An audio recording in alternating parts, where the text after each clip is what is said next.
Hello students, आप सबको good morning. तो हमने कुछ सवाल बताया था लेसन 1 का, तो उसके आगे की जो सवाल है हम उसको पढ़ेंगे। तो देखिए सवाल क्या है, 1848 के फ्रांसीसी क्रांति के क्या कारण थे।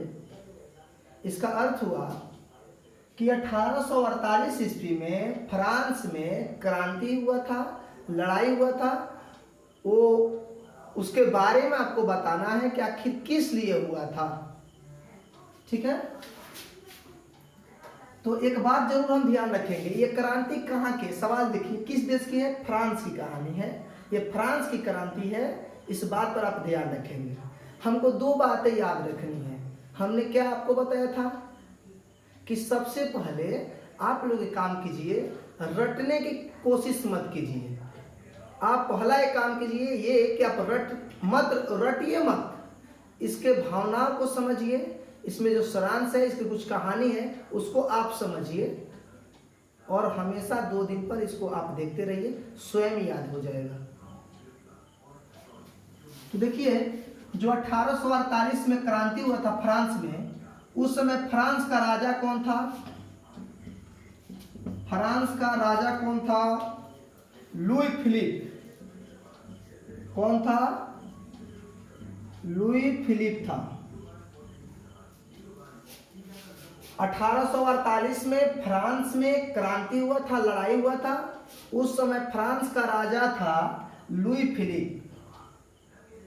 ठीक है, और जो लुई फिलिप था, ये लुई फिलिप राजा जो था ये बहुत कट्टरवादी था। कट्टरवादी अर्थात निरंकुश शासक था। कैसा शासक था, कैसा राजा था? कट्टरवादी निरंकुश शासक था। निरंकुश उसको कहते हैं, कट्टरवादी उसको कहते हैं कि जो जनता की भलाई के लिए नहीं सोचता है, जो केवल अपने लिए सोचता है। और ध्यान रखिएगा कट्टरवादी, और एक बात आपको बता दें, कट्टरवादी में भी ये भी बात आ जाता है कि जो अपने बलपूर्वक कोई कार्य करता है वही कट्टरवादी होता है। तो एक बात ध्यान रखो, जो फ्रांस का राजा था लुई फिलिप, वो कट्टरवादी एवं निरंकुश शासक था। वह फ्रांस में कोई सुधारात्मक कार्य करने के पक्ष में नहीं रहता था, कोई सुधारात्मक कार्य नहीं कर पाता था।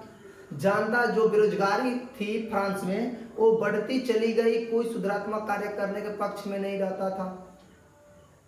किसानों को कोई साधन नहीं दे पाता था, जबकि किसानों पर कर बांध दिया था। क्या बांधा था? कर अर्थात टैक्स, कि आपको किसान को जो टैक्स होता है कि कुछ आपको देना है इतना दिन में। जबकि जब बाढ़ आती थी, सुखाड़ आती थी, जब कौन लोग? किसान लोग, जो किसान थे वो राजा के पास जाते थे, तो राजा कोई भी काम या मदद करने से, कोई मदद नहीं करता था, मदद करने से इनकार कर देता था राजा। समझिए कितना बुरा इंसान है कि कोई भी यहाँ का राजा था फ्रांस का, जबकि वहां पर जनता का कोई साधन नहीं देता था। और क्या किया कि राजा ने, जो राजा था लुई फिलिप, वो एक अपना प्रधानमंत्री बनाया, अपना मंत्री बनाया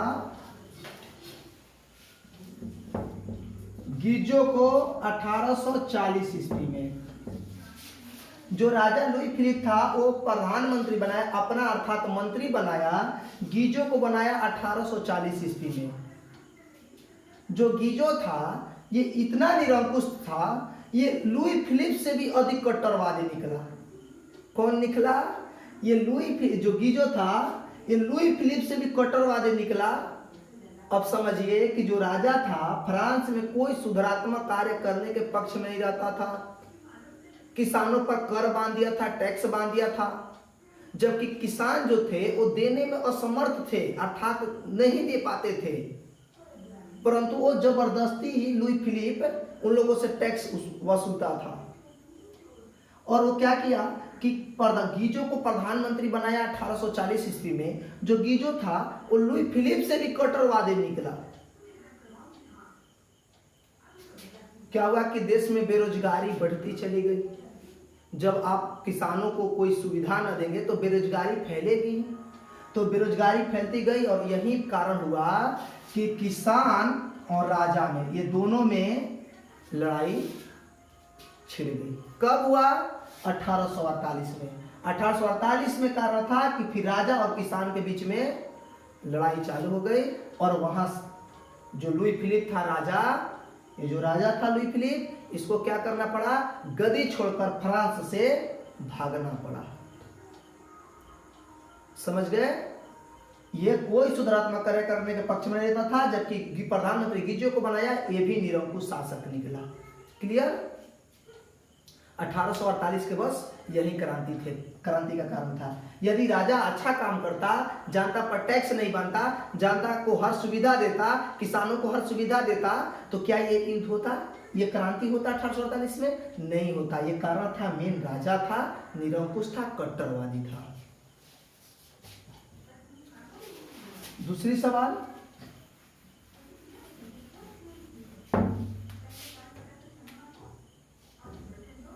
इटली और जर्मनी के एकीकरण में ऑस्ट्रिया की क्या भूमिका है?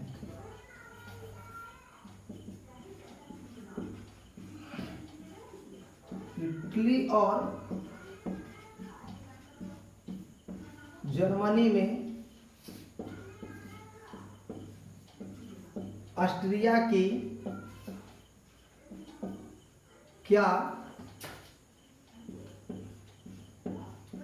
क्या भूमिका है? देखो हमारे स्टूडेंट्स, बात ये पूछ रहा है कि इटली और जर्मनी, ये दोनों में, इटली में और जर्मनी में ऑस्ट्रिया की क्या भूमिका है? जर्मनी के एकीकरण में लिखा है जी, जर्मनी के, इटली और जर्मनी के एकीकरण में ऑस्ट्रिया की क्या भूमिका है? सवाल ये है कि इटली और जर्मनी के एकीकरण में ऑस्ट्रिया की क्या भूमिका है। तो आपको बताना है, इटली में ऑस्ट्रिया की भूमिका बताना है और जर्मनी में भी ऑस्ट्रिया की भूमिका बताना है। ठीक है? तो देखो जी, पहले हम क्या बात जानते हैं, इटली और ऑस्ट्रिया के एकीकरण में हमको जानना था ना, इटली और जर्मनी की। तो इटली के एकीकरण में ऑस्ट्रिया की भूमिका पहले जानते हैं। पहले हम क्या पढ़ेंगे? इटली के एकीकरण में ऑस्ट्रिया की भूमिका, फिर पढ़ेंगे जर्मनी के एकीकरण में ऑस्ट्रिया की भूमिका। ठीक है? तो देखो, ये जो इटली है, एक फिगर देखो, ध्यान रखना मेरे भाई, एक थोड़ी सी हम बात समझेंगे। ये इटली था, है, माना कि ये इटली का क्षेत्र हो गया। हम एक सीमा बांट देते हैं, और इधर हम मान लेते हैं ऑस्ट्रिया। हम एक क्षेत्र बनाते हैं, ये इटली जैसा ही और ये ऑस्ट्रिया है। क्या था कि देखो, इटली का एक क्षेत्र था, इटली जो है, इटली का एक क्षेत्र आता है, उस क्षेत्र का नाम है, जैसे हमारे देश में कैसे जम्मू कश्मीर हो गया, कुछ ऐसे जो तिब्बत पठार हो गया, इस सब जो कुछ क्षेत्र जो चाइना के निकट बहुत सारे हैं, तो जिसके लिए पाकिस्तान से होता है ना ये जम्मू कश्मीर के लिए, उसी प्रकार इटली का एक क्षेत्र है पिडमाउंट। क्या है? पिडमाउंट। पिडमाउंट है, ध्यान रखेंगे, इटली का एक क्षेत्र है पिडमाउंट, जो ऑस्ट्रिया की सीमा से सटा हुआ है। आप देखो, हम सीमा माना कि ये बॉर्डर हमने बना दिया, ये ऑस्ट्रिया है, तो ऑस्ट्रिया और इटली, ध्यान रखें, इटली का जो एक क्षेत्र है पिडमाउंट, यही पिडमाउंट में और ऑस्ट्रिया में उस क्षेत्र के लिए, ये जो क्षेत्र है, इस क्षेत्र के लिए लड़ाई होने लगा। हो सकता है सीमा के लेकर हो जाए कि ये सीमा कुछ ये कहे कि हम यहाँ तक लेंगे, ये कहे यहाँ आगे बढ़ेंगे, तो इसी क्षेत्र के लिए पिडमाउंट और ऑस्ट्रिया में लड़ाई हो गई। क्या हो गई? विवाद होने लगा दोनों में, पिडमाउंट और ऑस्ट्रिया में। अब आप बताओ जी, पिडमाउंट किसका है क्षेत्र? इटली के समर्थक में है। जम्मू कश्मीर किसका क्षेत्र है? भारत का है तो जम्मू कश्मीर के लिए कौन लड़ता है? पाकिस्तान से। इंडिया लड़ता है ना। तो बस यही बात है कि पिडमाउंट में जब ऑस्ट्रिया में लड़ाई हुआ, बातें बिगड़ने लगी, तो इटली जो था किससे लड़ाई कर लिया? इटली जो था ऑस्ट्रिया से लड़ाई कर लिया। पिडमाउंट में ऑस्ट्रिया में सीमा को लेकर विवाद होने के कारण इटली और ऑस्ट्रिया में लड़ाई छिड़ गई, युद्ध छिड़ गया। जब युद्ध छिड़ गया, युद्ध कब छिड़ा था जी? तो 1859 ईस्वी में लड़ाई चालू हुआ और 1860 ईस्वी तक चला। कब तक चला? 1860 ईस्वी तक चला। इसी बीच में क्या था कि इटली के समर्थक में एक देश था फ्रांस। कौन था? फ्रांस। जो फ्रांस था वो इटली का समर्थन में उतर गया, अर्थात इटली का साथ देने के लिए आ गया। कौन? फ्रांस। और इटली और फ्रांस दोनों मिलकर किससे लड़ाई कर दिए? ऑस्ट्रिया से। बेचारा ऑस्ट्रिया बुरी तरफ से क्या हुआ? परास्त हो गया, हार गया। समझ गए? कौन हारा? ऑस्ट्रिया हार गया। तो बस, और जब ऑस्ट्रिया हारा तो इस क्षेत्र था जो ऑस्ट्रिया का कुछ सीमा के ये सटा हुआ क्षेत्र था, उसका नाम था, ऑस्ट्रिया का एक बहुत अच्छा शहर था, बड़ा शहर, उसका नाम था लोम्बार्डी। एक बहुत बड़ा शहर ऑस्ट्रिया का शहर था लोम्बार्डी। और लोम्बार्डी पर कौन अधिकार कर लिया? इटली। पिडमाउंट अधिकार कर लिया। तो पिडमाउंट तो इटली का क्षेत्र है ना, अर्थात वहीं पिडमाउंट लोम्बार्डी शहर पर अधिकार कर लिया। ये एक बात बताओ, लोम्बार्डी किसका क्षेत्र था? ऑस्ट्रिया का। आखिर लोम्बार्डी पर पिडमाउंट का कैसे अधिकार हो गया?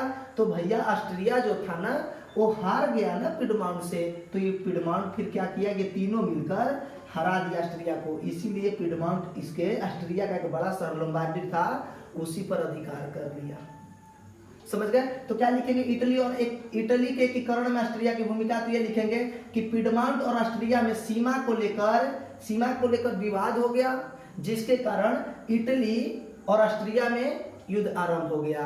1859 में युद्ध आरंभ हुआ, 1860 ईस्वी तक चला, जिसके कारण फ्रांस अपनी सेना इटली के समर्थक में, इसके समर्थन में चला दिया ना। किसका समर्थन किया? इटली का किया। तो फ्रांस ने इटली का समर्थन कर दिया, जिसके कारण ऑस्ट्रिया बुरी तरफ से हार गया, बुरी तरफ से परास्त हो गया। जिसके बाद ऑस्ट्रिया का एक बड़ा शहर था लोम्बार्डी, जिसके कारण लोम्बार्डी को ऑस्ट्रिया को त्यागना पड़ा, सौंपना पड़ा। किसको सौंपना पड़ा? पिडमाउंट को। एक बात बताओ, चाइना से इंडिया से युद्ध हुआ था, चाइना ने इंडिया से युद्ध जीत गया था। जब वो युद्ध जीता था तो क्या वो हमारे क्षेत्र को कुछ अपनाया कि नहीं अपनाया? कुछ क्षेत्र में प्रवेश कर गया। जब वो जीता तो सीमा वो निर्धारित करेगा ना क्षेत्र, तो कुछ क्षेत्र हमारा वो हथिया लिया। उसी प्रकार लोम्बार्डी शहर को ले लिया। कौन? पिडमाउंट ले लिया। ठीक है, तो आप समझ गए इटली के एकीकरण में ऑस्ट्रिया की भूमिका। अब देखो जी, जर्मनी के एकीकरण में ऑस्ट्रिया की भूमिका। ठीक है, देखो ये 5 नंबर का सवाल है, ये 5 नंबर का सवाल है, आप लोग के एग्जाम के लिए इंपॉर्टेंट है। थोड़ी सी एक बात, हमारे बातों पर ध्यान रखो। सवाल क्या था? इटली और जर्मनी के एकीकरण में ऑस्ट्रिया की भूमिका। तो हम इटली के बारे में जान गए, ऑस्ट्रिया। और जर्मनी में ऑस्ट्रिया की भूमिका पढ़ेंगे। 2 बातें ध्यान रखना मेरे भाई, इटली और जर्मनी। इधर याद रखना ऑस्ट्रिया और परासा।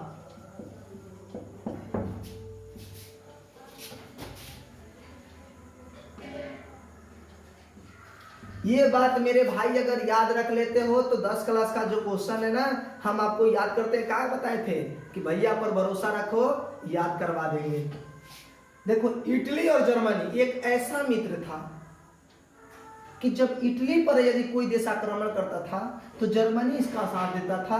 और परंतु इधर देखो, ऑस्ट्रिया और परासा में ऐसा ही मित्रता था। जो ऑस्ट्रिया से लड़ाई करता था परासा उसका साथ देता था, परासा से जो लड़ाई करता था ऑस्ट्रिया साथ देता था। ये दोनों में इतना मित्रता था। तो सवाल आया कि भैया अभी हमने इटली के बारे में पढ़ा और ऑस्ट्रिया में, तो इटली जब ऑस्ट्रिया का ऑस्ट्रिया को हराया लड़ाई में, तो परासा क्यों मदद करने नहीं आया?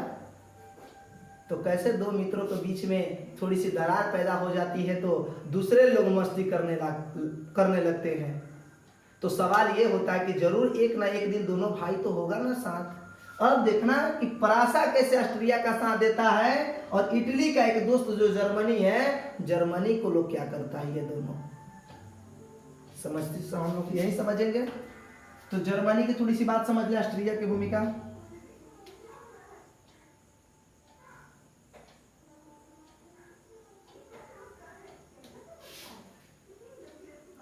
जर्मनी की कर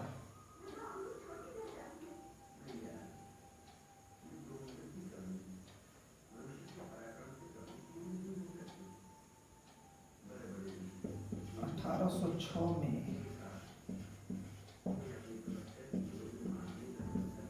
नेपोलियन बोनापार्ट